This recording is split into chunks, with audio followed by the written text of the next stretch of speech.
मैं डॉक्टर भामा अग्रवाल राजीव गांधी राजकीय महिला महाविद्यालय भिवानी की ओर से हिंदी की इस कक्षा में आप सबका स्वागत करती हूँ, अभिनंदन करती हूँ। प्यारे बच्चों, आइए आज हम साखी संख्या 43, 44 और 45 का अध्ययन करते हैं। साखी संख्या 43। करता था तो क्यों रहा, अब करी क्यों पछताई, बोए पेड़ बबूल का, अम्ब कहाते खाई। प्रसंग, प्रस्तुत पद अथवा साखी हमारी हिंदी की पाठ्य पुस्तक मध्यकालीन काव्य कुंज में संकलित संत शिरोमणि कबीर दास जी द्वारा रचित कबीर की साखियों से ली गई है। संदर्भ, इस पद में कबीर दास जी बताते हैं कि मानव यदि संसार में आकर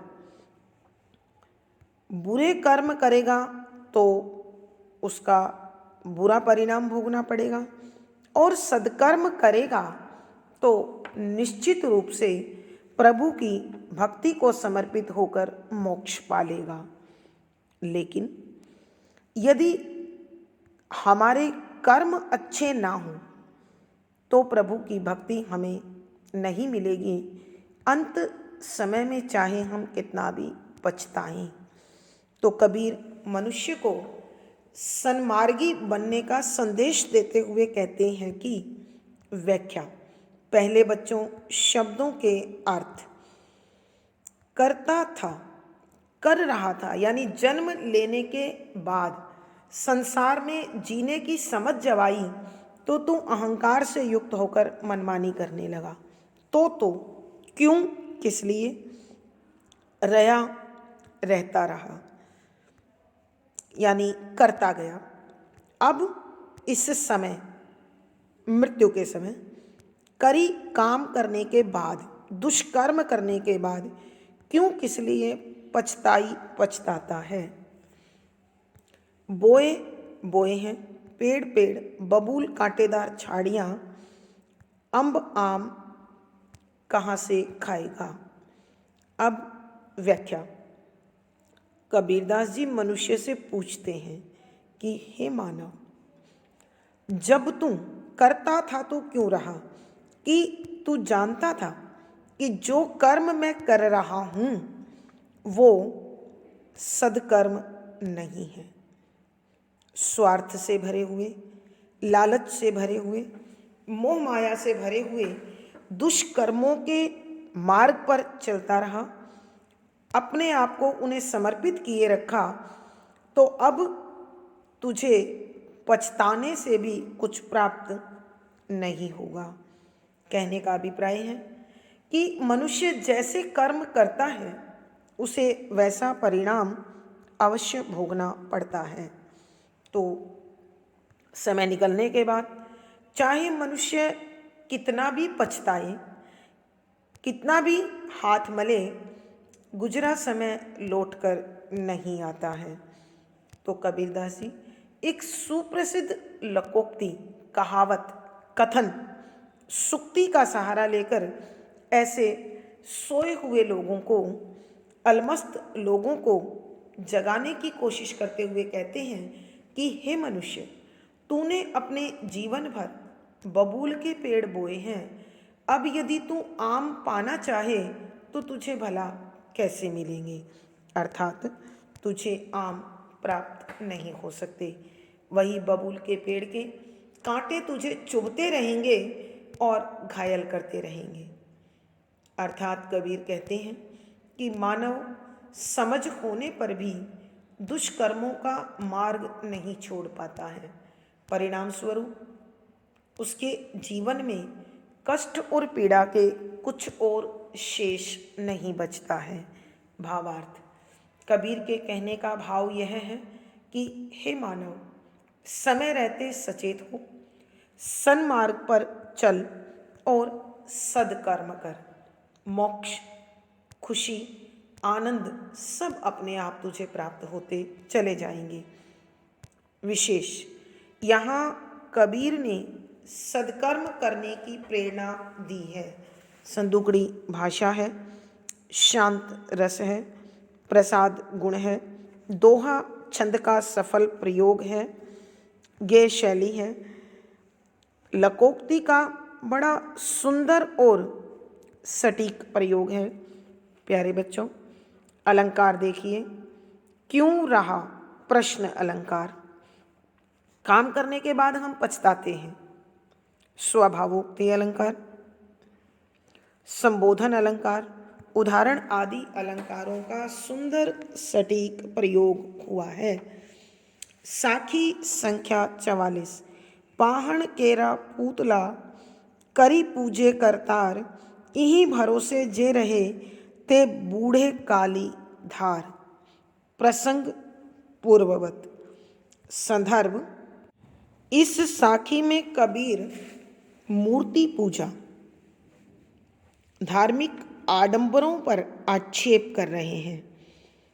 हमारे समाज में प्राय हम विभिन्न देवी देवताओं की मूर्ति बनाकर उसकी पूजा अर्चना में अपना समय और ध्यान दोनों लगाए रखते हैं। तो कबीर कहते हैं कि सच्ची भक्ति मूर्ति के अधीन नहीं है। मनुष्य के मन में ईश्वर का वास है, तो वह इस निर्गुण स्वरूप को पहचाने और उसी के ध्यान में मग्न होकर अजपा जाप करते हुए प्रभु को हमेशा समर्पित रहे। ऐसे ही मूर्ति पूजा से बचने का संदेश देते हुए कबीर कहते हैं कि व्याख्या। पहले शब्दों के अर्थ।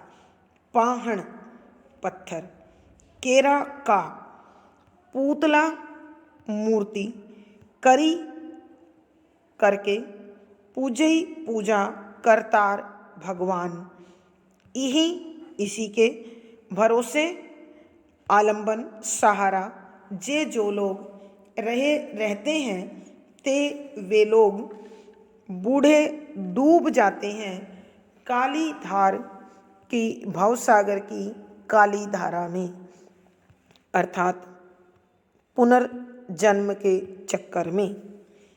व्याख्या। कबीरदास जी समझा रहे हैं कि हे मानव, तूने पत्थर की अनेक मूर्तियां बना ली हैं और तू उसे भगवान समझकर हाथ जोड़कर उसकी पूजा में अपना समय व्यर्थ गवा रहा है। हे मानव, जो व्यक्ति इन पत्थर के टुकड़ों के भरोसे रहेगा वो तो इस संसार के भव सागर से पार नहीं हो पाएगा। प्यारे बच्चों, ईश्वर की प्रतिमा की पूजा करना कबीर की दृष्टि से इसलिए अनुचित है क्योंकि हमने इन मूर्तियों को अनेक आकार दे लिए हैं और इन आकारों को अपना आराध्य मानकर दूसरे के साथ भेदभाव करते हैं, विभिन्न मतों में बट जाते हैं। तो जो संपूर्ण समर्पण ईश्वर को होना चाहिए वो नहीं हो पाता। ध्यान मैं श्रेष्ठ इसी में लगा रहता है और अहम उसके चरित्र में शामिल हो जाता है। इसलिए कबीर चाहते हैं कि हम ईश्वर के उस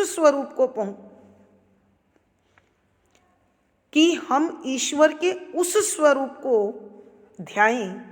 ध्यान लगाएं जो मेरा, तुम्हारा, आपका, सबका है, यानी निर्गुण ईश्वर, हर विवाद से परे। तो कबीर की दृष्टि में निर्गुण ईश्वर ही एकमात्र आराध्य हो सकते हैं। हमें अपना ध्यान उसी में लगाना चाहिए। भावार्थ। कबीर के कहने का भावार्थ यह है कि मूर्तियों की आकृति के कारण हम यानी भक्त समाज विभिन्न नामों में भटक कर रह जाता है और भक्ति को संपूर्ण समर्पण नहीं हो पाता है। इसलिए इस भटकाव से बचना बहुत ज़रूरी है। विशेष यहाँ निर्गुण ईश्वर की भक्ति पर बल दिया गया है। सदुकड़ी भाषा है, शांत रस है, प्रसाद गुण है, दोहा छंद और गेय शैली है। प्यारे बच्चों, यहाँ अनुप्रास, उपमा, रूपक, संदेश आदि अलंकारों का सुंदर सटीक प्रयोग हुआ है। साखी संख्या 45। मन मथुरा दिल द्वारिका, काया काशी जानी, 10वां द्वारा देहुरा, तामे ज्योति पिछाणी। प्रसंग पूर्ववत। संदर्भ। इस साखी में कबीर एक रूपक बांधते हैं ईश्वर का, और उस रूपक के माध्यम से वो मानव मन में जो भ्रम पैदा हो गया है कि तीर्थ स्थानों के माध्यम से प्रभु को पाया जा सकता है, वो इसका कट्टर विरोध करते हैं। वो कहते हैं कि तीर्थों पर ईश्वर नहीं है, ईश्वर मन के अंदर है, इसलिए उसे अपने मन में ही खोजना चाहिए। ऐसा संदेश देते हुए कबीर समझाते हैं कि व्याख्या। पहले बच्चों शब्दों के अर्थ। मन हृदय, मथुरा मथुरा समझ, दिल दिल को, द्वारिका द्वारिका धाम समझ, काया शरीर, काशी काशी जानी समझ, 10वां द्वारा। ये 10वां द्वार प्यारे बच्चों ब्रह्म रंध्र है। ये सहस्त्रार है जहाँ मनुष्य को जीवनी शक्ति अर्थात ईश्वर की कृपा का अमृत प्राप्त होता है। जब एक सच्चा साधक संपूर्ण एकनिष्ठ अनन्य भाव से ईश्वर की भक्ति करता है तो उसे इसी छिद्र के माध्यम से, इसी छेद के माध्यम से ईश्वर से भेंट होती है, उसका साक्षात्कार होता है। देहुरा मंदिर, देवालय, ईश्वर के रहने का स्थान, तामे उसी में, ज्योति ईश्वर का रूप गुण स्वरूप, पिछाणी पहचान ले, समझ ले, जान ले। व्याख्या। संत शिरोमणि कबीरदास जी मानव को समझाते हैं कि हे मानव, तू ईश्वर की प्राप्ति के लिए जो तीर्थ स्थानों पर भटकता है उसकी कोई आवश्यकता नहीं है। बच्चों ध्यान दीजिए, ये साखियाँ 14वीं शताब्दी की है, जब देश अत्यंत भयावह परिस्थितियों से गुजर रहा था। हिंदू मुसलमान समाज में अपने अपने श्रेष्ठ धर्म को लेकर झगड़ रहे थे। लोगों के पास अपनी मूलभूत आवश्यकताओं की पूर्ति के साधन भी नहीं थे, तो ऐसी स्थिति में तीर्थ स्थानों पर जाने के लिए पर्याप्त साधन और संसाधन दोनों की कमी थी, और मनुष्य तीर्थों पर यात्रा न कर पाने के कारण कुंठित था, अवसादग्रस्त था, दुखी था, निराश था। तो मनुष्य को उस निराशा के वातावरण से बाहर निकालने का उद्देश्य लेकर कबीर ने समझाया कि हे साधक, हे मानव, सच्चे साधक के लिए उसके मन में मथुरा है, दिल में द्वारिका है, और उसका यह शरीर काशी अर्थात शिव की नगरी के समान है। बच्चों, शिव शब्द का अर्थ होता है कल्याण, और मानव अपने शरीर के माध्यम से सद्कर्म करते हुए, जीव सेवा करते हुए ईश्वर की कृपा को प्राप्त कर सकता है। साथ ही कबीरदास समझाते हैं कि इसी शरीर रूपी काशी में ईश्वर का सच्चा घर तेरा 10वां द्वार है। वो ब्रह्मरंध्र है जिसमें से हर पल प्रभु की कृपा का अमृत तेरे शरीर में ज्ञान के रूप में, ज्योति के रूप में जागृत अवस्था में रहता है, समझाता रहता है, उपस्थिति दर्ज कराता है। और जब भी मानव किसी कर्म को प्रेरित होता है तो उसे इसी के द्वारा, इसी छिद्र के द्वारा सही और गलत का संदेश मिलता है। यदि मनुष्य इस संदेश को समझकर सद्कर्मों की ओर अग्रसर हो, आगे बढ़े, तो उसे सचमुच में ईश्वर अर्थात सच्चा आनंद प्राप्त हो जाएगा, जो उसे किसी स्थान के भ्रमण से भी प्राप्त नहीं होगा। तो यहाँ कबीरदास जी चाहते हैं कि मानव इस शरीर के माध्यम से सद्कर्म करे, अपने अंतर मन में ईश्वर को तलाश करे और मुक्ति को प्राप्त करे। भावार्थ, कबीर के कहने का भाव यह है कि हे मानव, भटकाव से नहीं, सच्ची साधना से ईश्वर की कृपा प्राप्त होगी। विशेष यहाँ कवि बताते हैं कि ईश्वर मानव के शरीर में है, उसे भटकने की ज़रूरत नहीं है। शांत रस है, प्रसाद गुण है, दोहा छंद गेय शैली है। यहाँ रूपक, अनुप्रास, संदेश आदि अलंकारों का सुंदर सटीक प्रयोग हुआ है। प्यारे बच्चों, आशा है आपको सारा विषय अच्छी प्रकार से समझ में आ गया होगा। कमेंट बॉक्स में लिखकर मुझे बताएं। वीडियो को लाइक करें, शेयर करें और चैनल सब्सक्राइब करें। पिछली वीडियो का लिंक आपको यहाँ प्राप्त हो जाएगा। धन्यवाद बच्चों। आपका दिन और जीवन सुखमय हो, आनंदमय हो, इसी शुभकामना के साथ आभार। धन्यवाद।